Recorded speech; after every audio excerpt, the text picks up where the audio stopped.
All right, welcome to the channel, or welcome back to the channel. This is Living the Denver Boulder Lifestyle. My name is Rachel Kennedy, and today I'm going to be talking to you about the top 5 reasons why moving to Colorado might be a mistake. I put this list together based on my personal preferences, so I'm super curious to know if these align with you or if I'm totally out of bounds. All right, so before we hop into this list, I'd like to remind you that I am a licensed broker here in Colorado, and as much as I love putting this content together for you to help you learn all about what it's like to live out here, I would love even more to help you with those real estate needs. So if you're looking to make a move out here, I would love to hear from you on the email or the phone number that is popping up on your screen below. Until further ado, let's get started.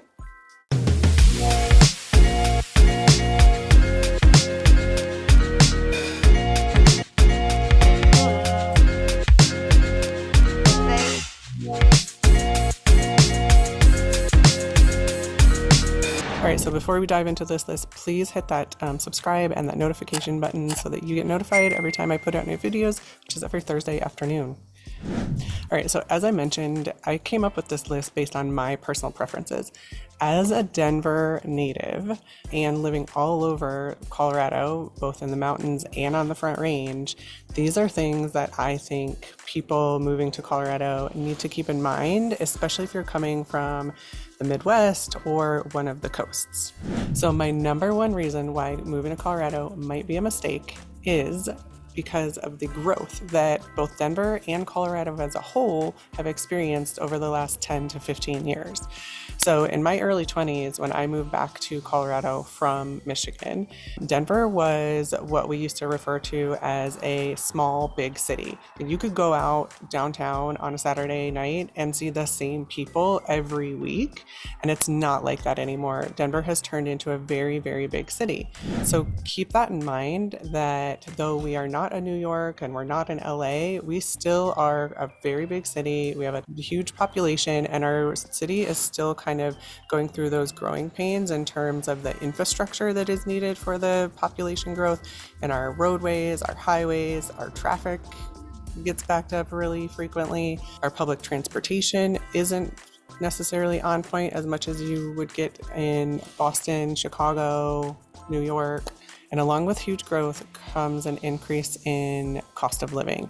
So Denver used to be extremely affordable. When 10 years ago, when we were still renting, we were paying $1,000 a month for a 2-bedroom, 1-bath townhouse in the Highlands neighborhood, which is one of the hottest neighborhoods in Denver then, and it still is now.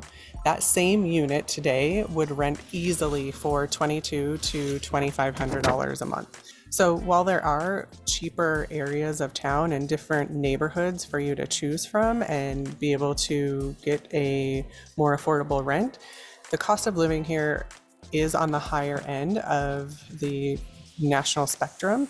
And I did put out a video about the cost of living here in Denver. So you should check that out to be able to compare it to other areas that you might be considering, or even where you're living now. And the number 2 reason why moving to Colorado might be a mistake is that we do have all 4 seasons.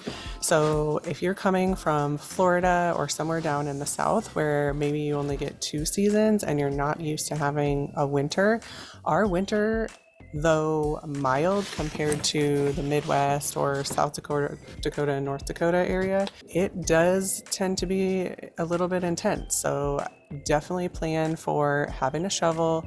You're going to want to have covered parking if that's an option, so that you're not out there scraping ice off of your windshield at 7 a.m. on a Monday morning. But along with the cons, you'll also want to make sure that you have a car that is safe to drive in the snow. So a lot of Coloradans love their 4Runners. A 4Runner isn't necessary, but something with 4-wheel drive is definitely going to make both your commute and your treks up to the mountains a lot easier and a lot more comfortable. So if you're driving a little 2-seater Miata, that is not going to make it out here in Colorado, and you're going to want to consider something else.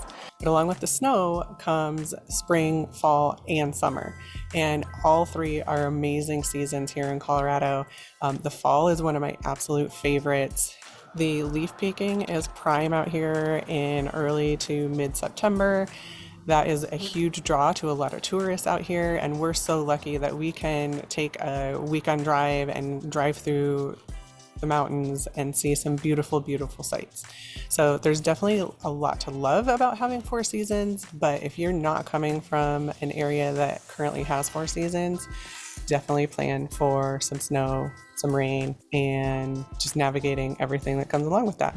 All right, and the number 3 reason why moving to Colorado might be a mistake is that you are definitely going to want a car out here. So if you're coming from a city where you rely completely on public transportation or you don't like driving, this is definitely not the city to rely totally on public transportation or Ubering around. The reason being is that while you can make a go for it in the city in public transportation and Ubering around, we have so many amazing areas throughout the entire state that you're going to want to explore. And without having a car, you're definitely going to be hindered.